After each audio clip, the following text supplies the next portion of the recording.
జీవితంలో పరిపూర్ణత సాధించడానికి మేలైన మార్గం ధ్యానమే అన్నారు ప్రభుత్వ చీఫ్ విప్ వినుకొండ ఎమ్మెల్యే జీవి ఆంజనేయులు. వ్యక్తిగతంగా తాను ధ్యానం మొదలుపెట్టిన తర్వాత జీవితంలో నిజమైన అభివృద్ధిని మార్పును చూశానని తెలిపారు. బ్రహ్మకుమారి సమాజం ద్వారా నేర్చుకున్న రాజయోగ జీవితంలో తనకు ఎంతో ఉపయోగపడుతుందన్నారు.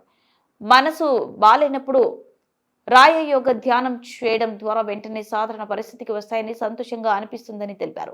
వెనుకొండ ఇసుకవాగు బజార్లో బ్రహ్మకుమారి ఈశ్వరీయ విశ్వవిద్యాలయం ఆధ్వర్యంలో శివ జయంతి మహోత్సవం నిర్వహించారు. ప్రభుత్వ చీఫ్ విప్ జీవి ఆంజనేయులు ముఖ్య అతిథిగా పాల్గొన్నారు.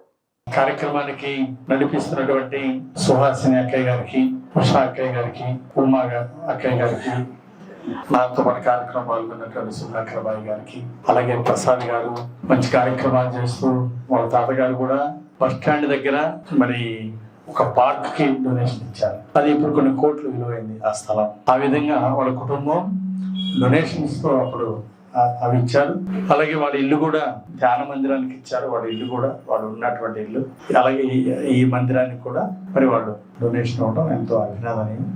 అట్లా వారు పోయిన జన్మలో ఒక మంచి పుణ్యాలు చేశారు కాబట్టి ఈరోజు ఈ జన్మలో కొన్ని మంచి పనులు చేయగలిగారు.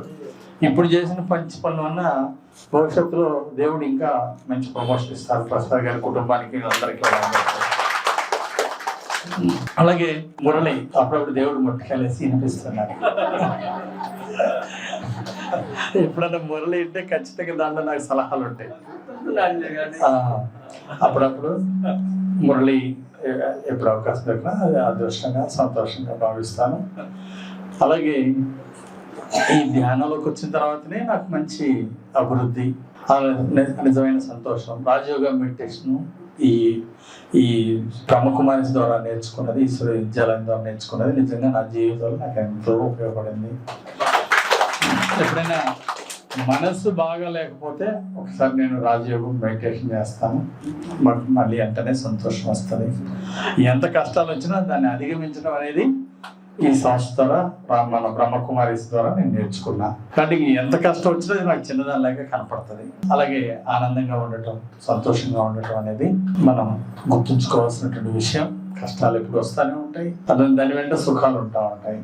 కాబట్టి వాటిని మనం అధిగమించాలి. చిన్నదిగా కష్టాలు వచ్చినప్పుడు చిన్నదిగా తీసుకోవాలి, సుఖాలు వచ్చినప్పుడు సంతోషంగా, ప్రతి చిన్న ఆనందాన్ని మనం సంతోషంగా తీసుకున్నప్పుడు ఎప్పుడు మనం ఆనందంగా ఉండగలుగుతాం. ముఖ్యంగా మీరు ఎప్పుడు ఆనందంగా ఉంటూ శివబాబా కొత్త వాళ్ళకి పరిచయం చేస్తూ ఈ ఆనందాన్ని అందరికీ అందజేస్తే అది మనకు కూడా పుణ్యం వస్తుంది.